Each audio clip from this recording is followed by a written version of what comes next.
Vai likt mazuli uz vēderiņa? Bērnus parasti priekšlaicīgi nesēdina, lai iemācītu viņus sēdēt, un neceļ kājās pirms pats māk piecelties. Loģiski, vai ne?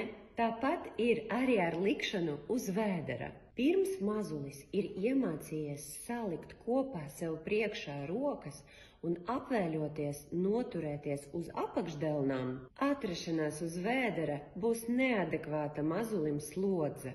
Ikdienas aprūpē mamma jau dara visu, lai ar savām rokām nodrošinātu vispiemērotāko slodzi mazuļa motorikas attīstībai.